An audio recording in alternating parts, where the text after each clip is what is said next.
अगर मैं नाम लूं इंडिगो का, इंडिगो एयरलाइंस का, तो आप यही कहेंगे वो एयरलाइंस जिससे कि देश के हर 10 में से 6 भारतीय सफर करते हैं और वाकई में सफर ही कर रहे हैं। लेकिन इस बार ये इंग्लिश वाला सफर है, यानी कि परेशानी। तो देखिए, देश के एयर ऑपरेशन मार्केट में इंडिगो का शेयर 61.4% है, जो कि बहुत ज्यादा है। एयर ऑपरेशन मार्केट, उड़ानों का ये जो मार्केट है, उसे डोमिनेट करता है इंडिगो। लेकिन जो इंडिगो भारतीयों को सफर करवाता था, वो सच में भारतीयों को सफर ही करा रहा है अंग्रेजी वाला। हर जगह, हर बड़े एयरपोर्ट पर इनकी फ्लाइट कैंसिल हो रही है, बार बार फ्लाइट कैंसिल हो रही है। और ये दिक्कत 2 दिसंबर से शुरू हुई मानी जा रही है, लेकिन 5 दिसंबर को ये पीक पर पहुंची।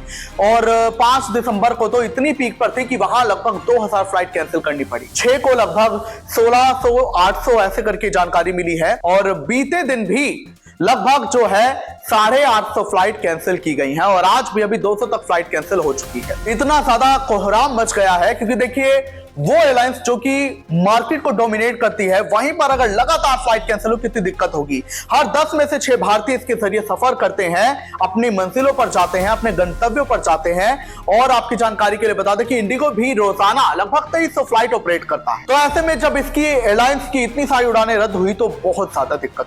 लेकिन एयरलाइंस का कहना है कि इन्हें दिक्कत हुई है एफडीटीएल की वजह से। तो ये एफडीटीएल है क्या, इस पर हम बात करेंगे। और इस पर भी बात करेंगे कि इंडिगो के सूत्र ही कह रहे हैं अंदर खाने से कि इंडिगो ने जानबूझ के दिक्कत क्रिएट की ताकि वो सरकार को ब्लैकमेल कर सके एफडीटीएल पर छूट पाने के लिए। यानी कि सबसे बड़ा सवाल एफडीटीएल पर ही बनता है कि आखिर ये है क्या और क्यों इंडिगो ने ये दिक्कत अपने लिए खड़ी की। क्या वो ऐसा करना चाह रही थी और क्या वाकई में इंडिगो ने जानबूझकर ये दिक्कत क्रिएट की ताकि सरकार उसे छूट दे सके नियमों में। इन सब पर हम बात करेंगे। नमस्कार, आप देख रहे हैं इंडिया की दहाड़, मैं हूं आपके साथ ओम पांडे। बीते दिन इंडिगो ने 850 फ्लाइट कैंसिल की, उसके पहले 1600, उसके पहले जो है लगभग ऐसे ही 1600 के करीबन फ्लाइट रद्द हुई। रीस्केड्यूल फ्लाइट, यानी कि जिनका शेड्यूल दोबारा बनाया गया था, उन्हें भी बाद में रद्द किया गया। लोग हजारों रुपए लगाकर एयरपोर्ट पर पहुंचते हैं दूर दूर से, क्योंकि एयरपोर्ट हर जगह नहीं होता। रेलवे स्टेशन तो फिर भी हमें मिल जाते हैं अधिकतर हर जिले में और हर जिले की तहसीलों में, लेकिन एयरपोर्ट जगह जगह पर ही होते हैं। तो लोग पैसा लगाकर वहां पर पहुंचते हैं फ्लाइट पकड़ने के लिए। अब जब उन्हें पता चले फ्लाइट कैंसिल हो गई है तो उन्हें रोना ही तो आएगा। यही नजारे कुछ इंडिगो में 2 दिसंबर से देखने को मिल रहे हैं, जहां एयरपोर्ट पर बड़े बड़े एयरपोर्ट, चाहे वो मुंबई का हो, चेन्नई का हो, अहमदाबाद का हो, ऐसे बड़े बड़े एयरपोर्ट पर, दिल्ली एयरपोर्ट पर जो है, लोग रोते हुए दिखाई दिए। किसी को एग्जाम देने जाना था, किसी को अपनी मां से मिलना था, किसी को बीमार परिजनों से मिलना था, किसी को शादी में जाना था, किसी को घर जाना था। लेकिन इंडिगो की वजह से कोई कहीं नहीं जा पा रहा है। काफी गुस्सा वहां पर भड़का है। लेकिन अभी तक इंडिगो की अगर हम सफाई में कहें तो इंडिगो ये कह रहा है कि उसकी जो 2300 फ्लाइट है उसमें से वो 1650 को ऑलरेडी ऑपरेशनल कर रहा है, उनका दावा है। साथ ही उन्होंने कहा है कि 10 दिसंबर तक सब कुछ नॉर्मल हो जाएगा, everything will be back to normal. अभी तक जो दिक्कतें आ रही थी वो एफडीटीएल के नियम लागू होने की वजह से आ रही थी। उनका कहना है कि हमारे पास पायलट्स की कमी नहीं है, लेकिन we don't have buffer staff. Buffer staff यानी कि जब ज्यादा स्टाफ रहता है ताकि कोई अगर एब्सेंट हो या कुछ किसी की कमी हो तो वो काम संभाल सके। तो इंडिगो ने कहा है कि हमारे पास पायलट्स की कमी नहीं है, लेकिन हमारे पास कमी थी बफर स्टाफ की। बाकी एयरलाइंस के पास है बफर स्टाफ, लेकिन हमारे पास नहीं था, इसी वजह से दिक्कत आई। लेकिन अब सब कुछ 10 दिसंबर तक ठीक हो जाएगा। उन्होंने कहा हमें भरोसा, जीतने में लोगों का समय लगेगा। वो दूसरी बात, अब जीतेंगे कि नहीं। पहले जीता था जब ये नई नई एयरलाइंस शुरू हुई थी, मिडिल क्लास पर ये फोकस करती थी, लेकिन अब तो क्या ही कहीं है। वहीं आपको बता दें, डीजीसीए भी काफी सख्त दिखाई दे रहा है इंडिगो पर। उन्होंने इंडिगो के सीईओ और अकाउंटेबल मैनेजर को जवाब देने के लिए कहा है सोमवार तक, आज यानी आज रात तक 24 घंटे का समय उनके पास, कि आपको यह बताना होगा कि आप पर एक्शन क्यों ना हो, क्योंकि इतनी सारी फ्लाइट्स कैंसिल हुई। किराया तक बढ़ाने की बात की गई है कि किराया जो 10,000 तक था वो बढ़ा दिया गया। खैर, इसके बाद जो है डीजीसीए ने नियम बना दिया किराए के लिए, जहां लगभग 500 किलोमीटर दूरी तक के लिए जो है 7,000 रुपए, और फिर 500 से लेके 1000 तक के लिए जो है 12,000 रुपए, फिर 1000 से लेके 1500 किलोमीटर तक के लिए 15,000 रुपए, और फिर ऐसे ही करके जो है उससे ज्यादा दूरी तक के लिए लगभग 2000 किलोमीटर या उससे ऊपर तक के लिए 18,000 किराया डिसाइड किया गया। और ये भी कहा गया कि वो किराया नहीं बढ़ाएंगे। बिजनेस क्लास में खैर ये बात लागू नहीं होती, वहां बढ़ेगा तो वो दूसरी बात है, लेकिन अभी इकोनॉमी क्लास के लिए किराया तय कर दिया गया है दूरी के हिसाब से। तो ऐसे में काफी मनमानी हुई, किराए भी बढ़ाए गए, तो लोग इससे काफी परेशान हुए। तो इसी वजह से डीजीसीए सख्त है, उन्होंने नोटिस जारी कर दिया और ये जवाब मांगा कि आप पर एक्शन क्यों ना हो। खैर इंडिगो कह रहा है कि वो सब कुछ अब नॉर्मल कर देगा, ये बस एफडीटीएल की वजह से दिक्कतें आई हैं।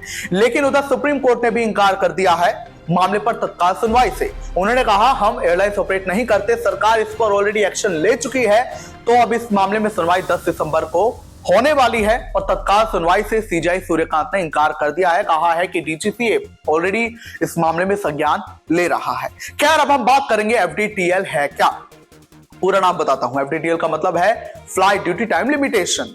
अब ये पूरा क्या है वो भी आपको बताता हूं, ये नियम क्या है। तो देखिए, पायलट की एक यूनियन थी, एसोसिएशन थी, उन्होंने सुप्रीम कोर्ट में जो है अपनी याचिका दाखिल की थी, जहां उन्होंने कहा था कि हमारी ड्यूटी बहुत ज्यादा होती है, हमें 1.5 दिन का आराम मिलता है, ये हमारे लिए पर्याप्त नहीं है, हमारी नाइट ड्यूटी भी लगातार लगती रहती है, तो इससे हमें तो खतरा है ही, लेकिन पैसेंजर्स को खतरा यह है कि अगर गलती से भी पायलट को झपकी आ गई या कुछ भी अन्य दिक्कत आ गई ड्यूटी की वजह से, तो लोगों की जान को खतरा है।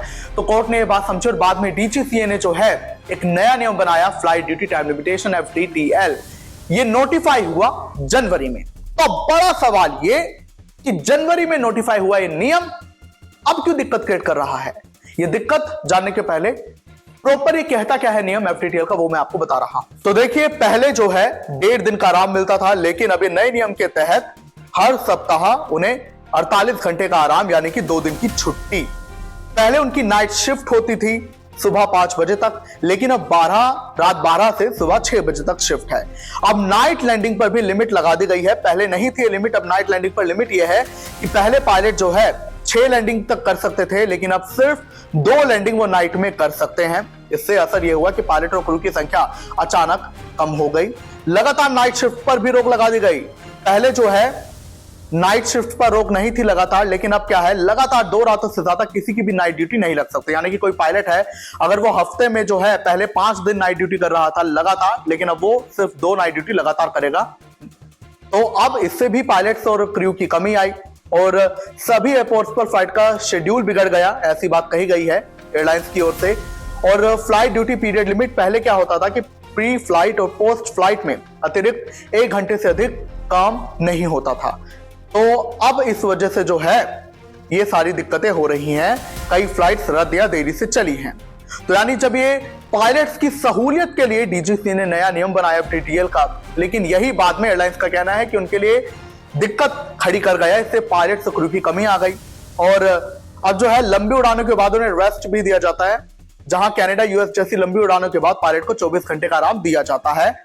और इसी वजह से जो है कंपनी कह रही है एयरलाइंस की हमें अतिरिक्त भर्ती और ट्रेनिंग देनी पड़ रही है। तो ये जो एफडीटीएल का नियम था सहूलियत के लिए बना था, लेकिन जैसा मैंने आपको नियम दर नियम बताया, पैरामीटर जो बताए, उस वजह से जो है एयरलाइंस का कहना है कि क्रू की कमी आई, ट्रेनिंग देनी पड़ रही है, इस वजह से सारा मैनेजमेंट बिगड़ा है। लेकिन देश की प्रमुख विपक्षी पार्टी कांग्रेस ने एक बड़ा सवाल उठाया है जो कि जायज भी है।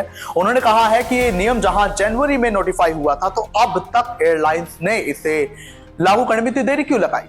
अब तक तो उन्हें व्यवस्था तैयार कर लेनी चाहिए थी। दूसरा सवाल डीजीसीए पर खड़ा हो रहा है कि उन्हीं की ही जिम्मेदारी थी एफडीटीएल के नियमों को लागू करवाने की, प्रावधानों को लागू करवाने की, तो वो क्या कर रहे थे? तो ऐसे में जानकारी है कि अब जो है इसी मामले में जो है जांच बैठेगी, जो उड्डयन विभाग है उनकी एक समिति इस मामले की जांच करेगी और इसमें जो है डीजीसी के अधिकारियों को और एयरलाइंस के अधिकारियों को तलब भी किया जा सकता है। खैर अब जो भी होगा, एयरलाइंस के साथ जो हुआ सो हुआ, इतनी सारी फ्लाइट कैंसिल हुई और आम जनता पिसी।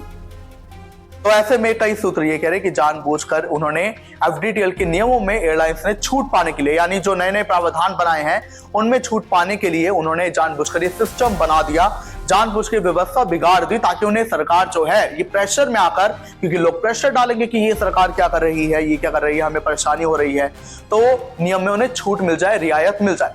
खैर आप इस बात से कितना सहमत है वो हमें जरूर बताएं।